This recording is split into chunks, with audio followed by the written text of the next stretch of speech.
Hi friends, welcome back to my channel நண்பர்கள் அனைவருக்கும் வணக்கம். இன்னைக்கு திருமண நாள் பிறந்தநாள் கொண்டாடுற அனைவருக்கும் மனதார வாழ்த்துக்கள். நீங்கள் நீண்ட ஆயுள் ஆரோக்கியத்தோடு இருக்கணும்னு சொல்லி கடவுள்கிட்ட வேண்டிக்கிறேன். ஒரு வாரத்துக்கு ரெசிபி வீடியோ வராது. என்ன காரணம் அப்படின்னா, நம்ம வீடியோவை ரெகுலராக பார்க்குறவங்களுக்கு தெரியும் என்னோடய ஹெல்த் இஷ்யூ பற்றி. பேக் பெயின் ஜாஸ்தியாகி நான் பெல்ட் போட்டிருக்கிறேன். ஆனால் அந்த பேக் பெயின் என்ன ஆயிடுச்சுன்னா, இப்போது இடது பக்க கால் வீக்கமாகி கால் நடக்க ரொம்ப கஷ்டப்பட்டு நடக்க வேண்டியிருக்குது. கொஞ்ச நேரம் உட்காந்துருந்தா ரொம்ப வீக்கமாகிடுது. எழுந்திரிச்சு திருப்பி நடக்க முடியறதில்ல. ரெகுலராக பார்க்குற டாக்டர்கிட்ட போயிட்டு நேற்று பார்த்தோம். ப்ளட் டெஸ்ட்லாம் எடுக்க சொன்னாங்க. சுகர், டயபெட்டிக் கிடையாது, கொலஸ்ட்ரால் கிடையாது, அப்புறம் தைராய்டு இல்லை, ப்ரெஷர் கிடையாது, ரத்தத்தோட அளவு மட்டும் ரொம்ப கம்மியாக இருக்குது அப்படின்னாங்க. ஆனால் ரத்தத்தோட அளவு கம்மியாக இருக்கிறதுனால இந்த வலி வருமா அப்படின்னா இல்லை.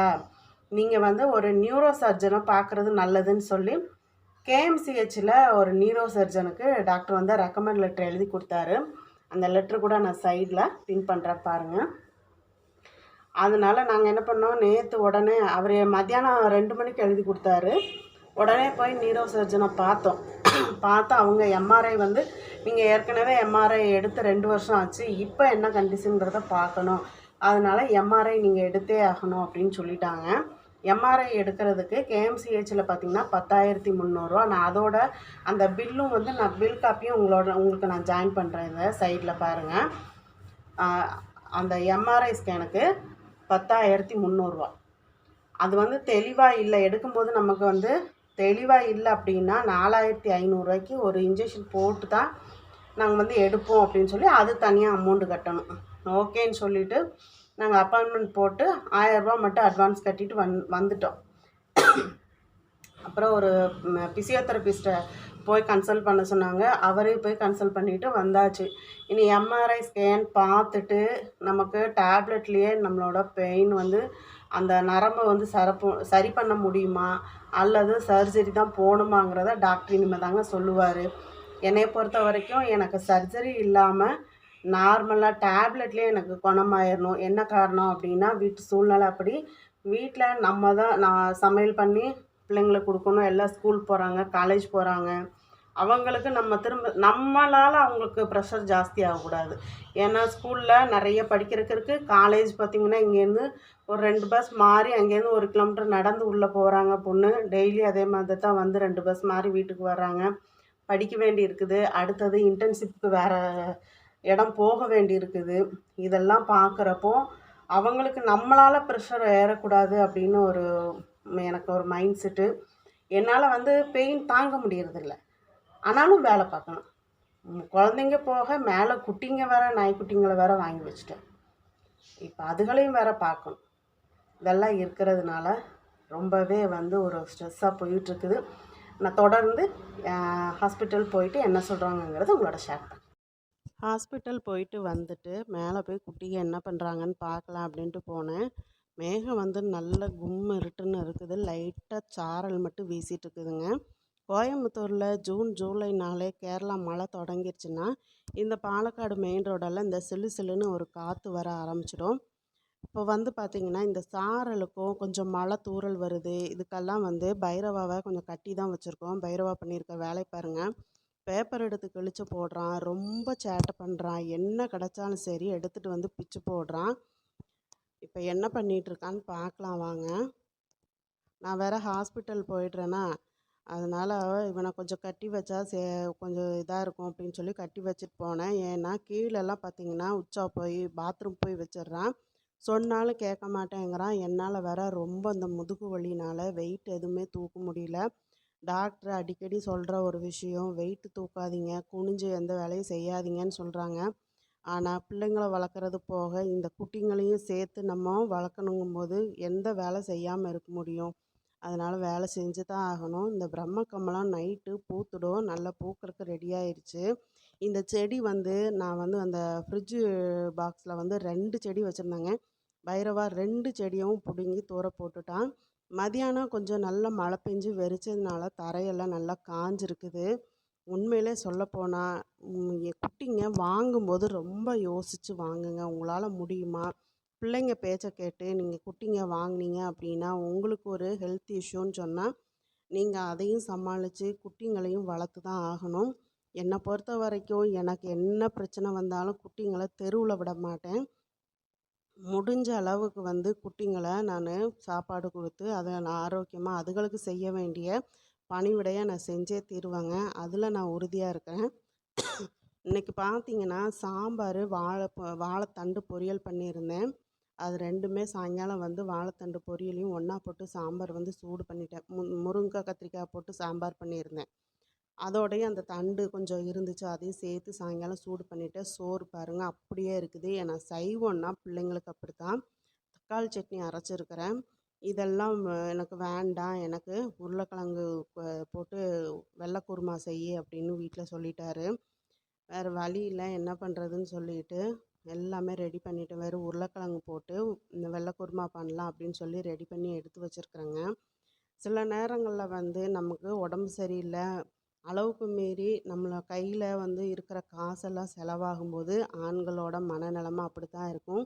என்ன காரணம் அப்படின்னா, இப்போ திடீர்னு 3 நாளாக நம்மளோட ஹெல்த் ரொம்ப மோசமாகி ஆஸ்பத்திரிக்கு போனதுன்னு பார்த்தீங்கன்னு சொன்னால் 20,000 கிட்ட செலவு. அதாவது 2வது பொண்ணுக்கு செகண்ட் டேர்ம் ஃபீஸே 17,500.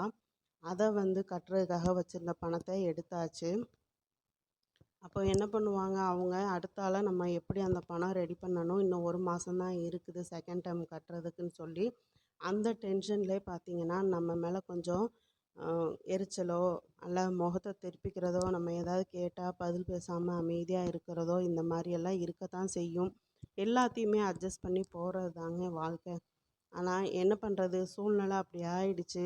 ஒருத்தர் வருமானங்கும்போது இப்போ இருக்கிற விலைவாசியில் யாரையும் கோவப்பட்டோ சங்கடப்பட்டோ வேலை இல்லைங்க. நம்ம வலியும் தாங்கிட்டு நம்ம வேலைகளையும் பார்த்துட்டு போயிட்டே இருக்க வேண்டியதுதான். கடவுள் எப்படி வச்சுருக்கிறாரோ அதுபடி நடக்கட்டும்னு சொல்லி யோசிச்சுட்டு நானும் அமைதியாக அப்படியே போயிட்டேன். மறுநாள் தான் சொன்னாங்க, இல்லை அந்த காசை எடுத்து செலவு பண்ண எனக்கு ரொம்ப சங்கடமாயிடுச்சு, நீ அடுத்தால என்ன பண்ண போகிறேன்னு தெரியல அப்படின்னு சொல்லி வருத்தப்பட்டாங்க. திடீர்னு நோய் வர்றது நம்மகிட்ட சொல்லிட்டு வர்றதில்ல. நம்மளோட ஆரோக்கியம் எப்போ எப்படி இருக்குங்கிறதும் நமக்கு தெரியல. நடுத்தர வர்க்கத்தோட நிலமை இதுதாங்க. நாம் பார்த்திங்கன்னா கீழே செலவை கம்மி பண்ணவும் முடியாது, அதே சமயத்தில் கையில் இருக்கிற காசை எடுத்து கணக்கு பார்க்காம செலவு பண்ணவும் முடியாது. ஏன்னா ஒவ்வொரு காசுக்கும் ஒவ்வொரு செலவு காத்துக்கிட்டு இருக்கும். எல்லாம் பண்ணி தான் ஆகணும். குழந்தைங்கள எப்படியாவது நம்ம படுற கஷ்டம் அவங்க படக்கூடாதுன்னு சொல்லி தான் ப்ரைவேட்டு ஸ்கூலில் படிக்க வைக்கிறது, காலேஜில் படிக்க வைக்கிறது. ஏன்னா கவர்மெண்ட் ஸ்கூலில் படிக்கிற பிள்ளைங்கக்கிட்ட கேட்டோம் அப்படின்னா தான் காலேஜ் போகும்போது அவங்க எவ்வளோ சிரமப்படுறாங்கன்னு தெரியும். வெளியிலேருந்து பார்க்குறவங்களுக்கு எதுவுமே தெரியாதுங்க. கவர்மெண்ட் ஸ்கூலில் படித்தவங்கெல்லாம் முன்னேறி வரலையா அப்படின்னு சொல்லி மேலோட்டமாக பேசிடுவாங்க. ஆனால் உண்மையிலேயே அவங்கக்கிட்ட அவங்க அனுபவத்தை கேட்டிங்கன்னு சொன்னிங்கன்னா ரத்த கண்ணீர் தான் வரும். அந்த அளவுக்கு பாவம். பிள்ளைங்க காலேஜ் போனதுக்கப்புறம் அவ்வளோ கஷ்டப்படுவாங்க. மெடிக்கல் ஸ்டூடெண்ட்டே பார்த்திங்கன்னா, நான் ஒரு ஸ்டூடெண்ட் நான் பேசியிருக்கிறேன். ஒரு 2-3 வருஷத்துக்கு முன்னாடி நான் அந்த பொண்ணுக்கிட்ட கேட்டிருக்கிறேன். பரவாயில்ல பாப்பா, நீ கவர்மெண்ட் ஸ்கூலில் படித்தாலும் நீட்டில் நீ செலக்ட் ஆகிட்ட, நீ நல்ல மெடிக்கல் ஸ்டூடெண்ட்டாக இப்போ எப்படி உனக்கு பரவாயில்லையா, நீ நல்லா படிக்கிறியா அப்படின்னு கேட்டப்போ அப்போ தான் அந்த பொண்ணு சொல்லிச்சு, இல்லை ஆண்டி, இங்கிலீஷெல்லாம் புரிஞ்சுக்கிறதுக்கே ரொம்ப கஷ்டமாக இருக்குது. நான் இப்போ இங்கிலீஷ் டியூஷன் போயிட்டுருக்கிறேன், ரொம்ப கஷ்டமாக இருக்குது. கவர்மெண்ட் ஸ்கூலில் படிக்கும்போது நமக்கு இங்கிலீஷ் நாலேஜ் அந்த அளவுக்கு இருக்காது தானே. புக்கில் உள்ளதை படிப்போம், அதை அப்படியே மக்கப் பண்ணி எக்ஸாம் எழுதுவோம். ஆனால் காலேஜுக்குன்னு போகும்போது எல்லாமே வித்தியாசமாக இருக்குது அப்படின்னு சொல்லி ரொம்ப வருத்தப்பட்டாங்க. அதையெல்லாம் யோசிச்சு தாங்க பிள்ளைங்கள உங்களால் ப்ரைவேட் ஸ்கூலில் படிக்க வைக்க முடியலன்னா நீங்கள் கவர்மெண்ட் ஸ்கூலில் சேர்க்கலாம்ல அப்படின்னு சொல்கிறவங்களுக்கு நான் ஒரே விஷயந்தான் சொல்லுவேன். உங்கள் பிள்ளைங்க உண்மையிலேயே கஷ்டப்படக்கூடாது. அவங்க அதாவது பொருளாதார ரீதியாக கஷ்டப்படக்கூடாது அப்படின்னா அவங்க உடல் உழைப்பு தேவை, அவங்களோட மூளைக்கும் வேலை இருக்கணும். இப்போ நம்ம ப்ரைவேட் ஸ்கூலில் சேர்த்து நம்ம கஷ்டப்பட்டு படிக்க வச்சா தான் அவங்க ஒரு நல்ல ஒரு ஜாபில் இருந்து கஷ்டப்பட்டு சம்பாதிச்சு அவங்களோட குடும்பத்தை ரன் பண்ண முடியும். இதுதான் என்னோடய ஒப்பீனியனுங்க. கவர்மெண்ட் ஸ்கூலில் படித்த எத்தனையோ பேர் நல்ல பொசிஷனில் இருக்கிறாங்கன்னு நீங்கள் நினைக்கலாம். ஆனால் அவங்கக்கிட்ட கேட்டு பார்த்தா தான் தெரியும் அதுக்கப்புறம் அவங்க எவ்வளோ கஷ்டப்பட்டுருக்குறாங்க அப்படின்னு சொல்லி. இங்கிலீஷ் வந்து என்ன தான் நம்ம வந்து அடுத்த மொழின்னு சொன்னாலும் இங்கிலீஷ் இல்லாமல் எந்த வேலையுமே கிடைக்காதுங்க. ப்ரைவேட்டில் போய் ஒரு கம்பெனியில் வேலை பார்க்குறோன்னா நீங்கள் எந்த அளவுக்கு இங்கிலீஷ் பேசுகிறீங்க, எந்த அளவுக்கு நீங்கள் வேலை செய்கிறீங்கிறதான் பார்ப்பாங்களே தவிர தமிழ் வந்து கட்டாயம் படிக்கணும். அது தாய்மொழி மறக்கக்கூடாது. அதே சமயத்தில் கூடவே வந்து இங்கிலீஷ் நாலேஜும் நல்லாவே வளர்த்துக்கணுங்க. இதுதான் என்னோட ஒரு ஒப்பீனியனாக இருக்குது. இதில் ஏதாவது தப்பாக இருந்ததுன்னா மன்னிச்சுக்கோங்க. அதனால கஷ்டப்பட்டு பிள்ளைங்கள நாங்கள் ப்ரைவேட் ஸ்கூலில் தான் படிக்க வச்சு ப்ரைவேட் காலேஜில் தான் சேர்த்து விட்டுருக்குறோம். எங்கள் பெரிய பொண்ணு எடுத்திருக்கிற குரூப்புமே பார்த்திங்கன்னா கொஞ்சம் பணம் செலவு பண்ணக்கூடிய குரூப் தான். ஆனாலும் கஷ்டப்பட்டு நம்ம எல்லாம் செய்துட்ருக்கோம். அப்படியெல்லாம் நம்ம கணக்கு போட்டு ஒவ்வொரு விஷயத்தையும் ஒவ்வொரு காசையும் நம்ம செலவு பண்ணும்போது 1008 முறை யோசித்து நம்ம செலவு பண்ணும்போது இந்த மாதிரி திடீர்னு மெடிக்கல் செலவு வரும்போது ரொம்ப கஷ்டமாக இருக்குது. இது வரைக்குமே பெரிய பெரிய ஹாஸ்பிட்டலுக்கு போகிறதுக்கு நாங்கள் ரொம்ப யோசிப்போம். இது வந்து நாங்கள் ஏற்கனவே பார்த்த டாக்டர் ரெஃபர் பண்ணதுனால ஜிகேஎன்எம் போனோம். கட்டாயம் அங்கெல்லாம் போனீங்க அப்படின்னா ஹாஸ்பிட்டல் செலவு வந்து எக்ஸ்பென்சிவாக தான் இருக்கும். ஆனால் சரி இந்த டெஸ்ட்டெல்லாம் எடுத்து பார்த்துட்டு என்ன ஏதுங்கிறத நம்ம முடிவெடுத்துக்கலான்னு ஒரு தைரியத்தில் தான் போனோம். இதில் இன்னொரு வந்து ஒரு சந்தோஷமான விஷயம் என்ன அப்படின்னு சொன்னால், நாங்கள் புதன்கிழமை மாத்திரை வாங்குறதுக்கு ஹஸ்பண்ட் வந்து மாத்திரை வாங்குறதுக்கு லைனில் நின்றுட்டு இருந்தாங்க.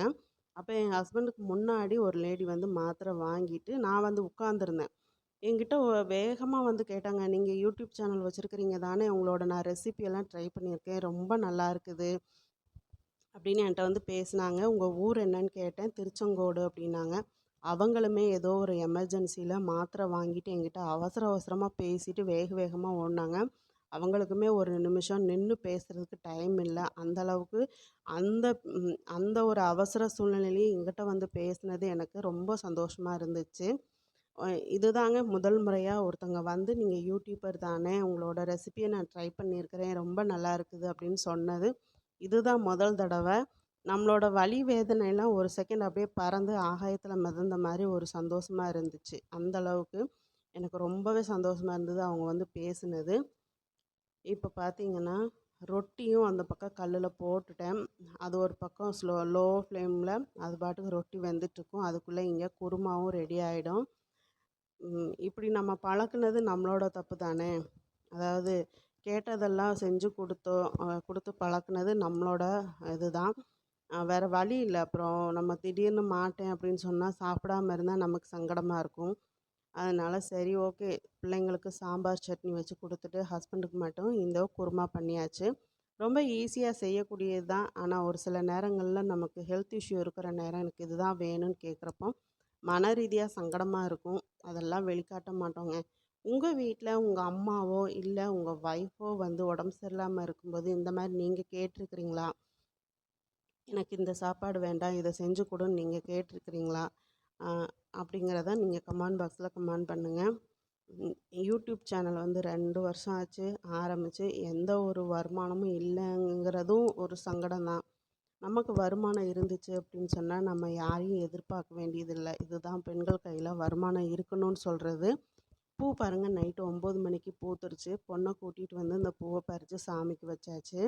பிரம்ம கமலம் தாங்க, தெரியாதவங்களுக்கு சொல்கிறேன். உண்மையிலேயே பார்த்தீங்கன்னா பெண் குழந்தையாக இருந்தாலும் சரி, ஆண் குழந்தையாக இருந்தாலும் சரி, வருமானங்கிறத நிரந்தரம் பண்ணிக்கோங்க. அவங்களோட வருமானம் இருந்தால் மட்டும்தான் யாரையும் எதிர்பார்க்காம அவங்களோட ஆரோக்கியத்துக்கும் சரி, மற்ற இதர செலவுகளுக்கும் சரி அவங்க வந்து கொண்டு போக முடியும். என்ன மாதிரி யாரும் சங்கடப்பட்டுட்டு மனசுக்குள்ளே வச்சுட்டு இருக்கக்கூடாதுங்கிறது தான் என்னோடய கருத்து. ஹை ஃப்ரெண்ட்ஸ், எம்ஆர்ஐ ஸ்கேன் வந்து ஈவினிங் போய் எடுத்துகிட்டு வந்தாச்சு. அதாவது செவ்வாய்க்கிழமை சாயங்காலம் நமக்கு 5:30க்கு தான் வந்து அப்பாயின்மெண்ட் கொடுத்துருந்தாங்க. எம்ஆர்ஐ ஸ்கேன் எடுத்துகிட்டு வந்தாச்சு. புதன்கிழமை 12 மணிக்கு தான் நமக்கு ரிப்போர்ட் தரேன்னு சொல்லியிருந்தாங்க. இதில் இன்னொன்று என்ன அப்படின்னா, நமக்கு ரிசல்ட் வாங்கும்போது தான் தெரியும், ஃபிலிம் கொடுக்க மாட்டாங்க, ரிப்போர்ட் மட்டும்தான் தருவாங்க அப்படின்னு. அந்த ரிப்போர்ட்டுக்கு தான் 10,300 ரூபா. எனக்கு வந்து அந்த இன்ஜெக்ஷன் போடலை, தெளிவாக இருக்குதுன்னு சொல்லிட்டு இன்ஜெக்ஷன் போடாமல் நமக்கு ரிப்போர்ட்டு வந்து கொடுத்துட்டாங்க. டாக்டர் போய் புதன்கிழமை உடனே நம்ம ரிப்போர்ட் வாங்கிட்டு உடனே போயிட்டோம். ஆனால் அந்த ஜிகேஎம்என் ஹாஸ்பிட்டலில் எப்படின்னா, நமக்கு ஃபிலிம் வேணும் அப்படின்னா அதாவது நமக்கு எத்தனை காப்பி இருக்குதோ ஒரு காப்பிக்கு 250 ரூபா நம்ம வந்து பே பண்ணணும். 6 காப்பி இருக்குதுன்னு சொன்னால் அப்போ 1500 நம்ம வந்து பே பண்ணால் மட்டும்தான் நமக்கு ஃபிலிம் கொடுப்பாங்க. அதனால் சரி ஃபிலிம் தேவைப்பட்டால் வாங்கிக்கலாம் அப்படின்னு சொல்லிவிட்டு நாங்கள் வந்து ரிப்போர்ட்டை மட்டும் வாங்கிட்டு ரிப்போர்ட்டை நான் சைடில் உங்களுக்கு அட்டாச் பண்ணுறேன். டாக்டரை போய் பார்த்தோம். டாக்டர் என்ன சொன்னாங்க அப்படின்னா, அதாவது முதுகெலும்பில் வீக்கம் இருக்குது, அது நரம்பு அழுத்துறதுனால தான் உங்களுக்கு இந்த கால் வீக்கமெல்லாம் வந்திருக்குது அப்படின்னு சொன்னாங்க. 1.5 மாதம் மருந்து சாப்பிட சொல்லியிருக்காங்க. அதாவது மாத்திரை கொடுத்துருக்காங்க 1.5 மாதத்துக்கு. ஃபிசியோதெரபிஸ்ட்டை போயிட்டு ஒரு சின்ன எக்ஸசைஸ் சொல்லி கொடுப்பாங்க, அதையும் நீங்கள் ரெகுலராக ஃபாலோ பண்ணுங்கன்னு சொல்லியிருக்காங்க. இப்போ நான் இந்த வீடியோ அப்லோட் பண்ணுறது இப்போது ஞாயிற்றுக்கிழமை அன்றைக்கி தான் அப்லோட் பண்ணுறதுக்கு நான் ரெடி ஆகிட்டுருக்குறேன். என்ன காரணம்னா, ரொம்பவே பெயின் இருந்துச்சு, இப்போ கொஞ்சம் கொஞ்சம் குறைஞ்சிட்டு வருது. ஆனால் கால் வீக்கம் வந்து குறையலைங்க. கால் வீக்கமும் வலியும் இருக்குது. அதோடு தான் எல்லா வேலைகளும் செஞ்சிட்ருக்குறோம். இன்னொரு விஷயம் என்னென்னா, இது பெரும்பாலான வீடுகளில் நடக்கிறது தான். நமக்கு உடம்பு சரியில்லை அப்படின்னா, அதாவது சும்மா நார்மலாக ரெஸ்ட் எடுத்துட்டோன்னா ஓகே. அதை விட்டு நமக்கு செலவும் சேர்ந்து ஆகுதுங்கும்போது வீட்டில் இருக்கிற ஆம்பளைங்க வந்து கொஞ்சம் மூஞ்ச காமிப்பாங்க. அது கொஞ்சம் சங்கடமாக இருக்கும். என்ன காரணம் அப்படின்னா, அவங்க ஒருத்தரோட வருமானத்தில் எல்லாமே பார்க்கணும். அப்படிங்கும்போது அவங்களோட சங்கடம் வந்து நியாயமானது தான். ஆனால் நம்ம வேணும்னு வந்து நோய் இழுத்துக்கிறதும் இல்லை. அதே சமயத்தில் சம்பாதிக்கிறதுக்கு நம்மளால் இப்போது முடியலை. அதுதான் ரீசனு. யூடியூப்பில் நம்ம வீடியோ 2 வருஷமாக அப்லோட் பண்ணாலும் அந்த அளவுக்கு ரீச்சும் இல்லை. இன்றைக்கி கூட காலையில் வைஃபைக்கு ரீசார்ஜ் பண்ணும்போது சத்தம் போட்டாங்க. ஆமாம், இது வந்து பிள்ளைங்க படம் பார்க்குறதுக்காகவா ரீசார்ஜ் பண்ணுற, உன்னோட ஃபோனுக்கு நீ வந்து வீடியோ அப்லோட் பண்ணுறதுக்கு தானே ரீசார்ஜ் பண்ணுற அப்படின்னாங்க. சங்கடமாக தான் இருந்துச்சு. கோவப்பட்டோ இல்லை சங்கடப்பட்டோ வேலை இல்லை. நம்ம நேரம் அப்படின்னு நினச்சிட்டு ஒன்றுமே சொல்லலை, ரீசார்ஜ் பண்ணிவிட்டு பேசாமல் இருந்துட்டேன். என்ன காரணம் அப்படின்னா, ஒருத்தரோட வருமானத்தில் இப்போ எனக்கு ஜிகேஎம்என் போனப்போ கிட்டத்தட்ட 3 நாள்லேயே எனக்கு 20,000 ரூபா செலவு. அந்த 20,000 இருந்துச்சுன்னா 2வது பொண்ணுக்கு செகண்ட் டேர்ம் ஃபீஸ் கட்டியிருப்பாங்க. அப்படிங்கும்போது இப்போ அடுத்த மாதம் ஃபீஸ் கட்டணும் செகண்ட் டேர்முக்கு. அதுக்கு அவங்க பணம் ஏற்பாடு பண்ணணும். அப்படிங்கும்போது அவங்களோட அந்த கோபம் சங்கடம் எல்லாமே நியாயமானது தான். ஆனால் நமக்கும் வேறு வழி இல்லை. அவங்கக்கிட்ட தானே நம்ம எல்லாமே எதிர்பார்த்தாகணும்.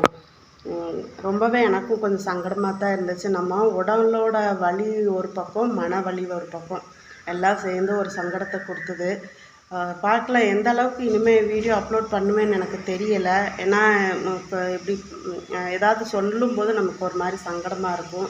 2 வருஷம் ஆகியும் நமக்கும் எந்த வருமானமும் இல்லாமல் நம்மளும் முயற்சி பண்ணிகிட்டே இருப்போமே, அதிர்ஷ்டம் வேணும் போல் அப்படிங்கிற ஒரு எண்ணமும் எனக்கு வர ஆரம்பிச்சிருச்சுங்க. ரொம்பவே ஒரு சங்கடமான ஒரு சூழ்நிலையாக தான் இருக்குது. நான் வந்து முயற்சி பண்ணாமல் இல்லைங்க, எல்லாமே முயற்சி பண்ணிட்டு தான் இருக்கிறேன். என்னால் வந்து கொஞ்சம் வயசு இருக்கிறப்ப தைக்க முடிஞ்ச அளவுக்கு இப்போ என்னால் உட்காந்து தைக்க முடியறதில்ல. அந்த முதுகு வலினால் தைக்க முடியறதில்ல. கால் வீக்கம். இது வேறு. நான் வேணால் பேக் கேமராவில் கால் இது காமிக்கிறேன் பாருங்கள்.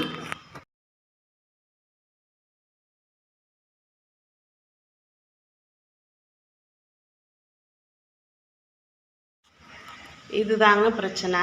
இந்த மாதிரி திடீர்னு நமக்கு இவ்வளோ ஹெல்த் இஷ்யூ வரும்ன்ட்டு தெரியல. என்ன பண்ணுறது, நமக்கு நேரம் சரியில்லையாட்டிருக்குது அப்படின்னு யோசிச்சுட்டு கடவுளை ஒன்று தான் மனசார வேண்டிட்டு நம்ம வேலைகளை பார்த்துட்டு போயிட்டே இருக்க வேண்டியதாங்க. ஓகேங்க. உங்கள் ஊர்லெலாம் மழையா? இங்கே கோயம்புத்தூரில் சரியான மழை, காற்று, சாரல்னு இப்போது வெளுத்து வாங்கிட்டுருக்குது. எல்லோரும் சாப்பிட்ருப்பீங்கன்னு நினைக்கிறேன். இன்றைக்கி நான்வெஜ்ஜு செஞ்சுருப்பீங்க. நானுமே வந்து வீட்டில் எல்லாத்துக்குமே நான்வெஜ்ஜு தான். என்ன வாங்கிட்டு இந்த வீடியோ நான் எடுத்துகிட்டு இருக்கும்போது என்ன வாங்க போகிறாங்கன்னு தெரியாது. நேற்றுள்ள மீன் குழம்பு இருக்குது. எனக்கு சக்கை அதாவது நம்ம சின்ன பலாப்பிஞ்சு சொல்லுவோம், பலாப்பிஞ்சு வந்து கறி குழம்பு மாதிரி வைக்கலான்னு எடுத்து வச்சுருக்கிறேன். வீடியோ அப்லோட் பண்ணிவிட்டு என்னோடய ஹெல்த்து எப்படி இருக்குங்கிறத உங்களோட ஷேர் பண்ணிவிட்டு அடுத்த சமையல் வீடியோ ஆரம்பிக்கலான்ட்டு ரெடியாக இருக்கிறேங்க. ஓகேங்க, பார்த்து பத்திரமா இருங்க. வீடியோ பிடிச்சிருந்தா லைக் பண்ணுங்கள், நண்பர்களுக்கு ஷேர் பண்ணுங்கள், தொடர்ந்து சப்போர்ட் பண்ணுங்கள். நம்ம சேனலை இப்போ புதுசாக பார்க்குறீங்க அப்படின்னா சப்ஸ்கிரைப் பண்ணிவிட்டு பாருங்கள், சப்போர்ட் பண்ணுங்கள். நன்றி, வணக்கம்.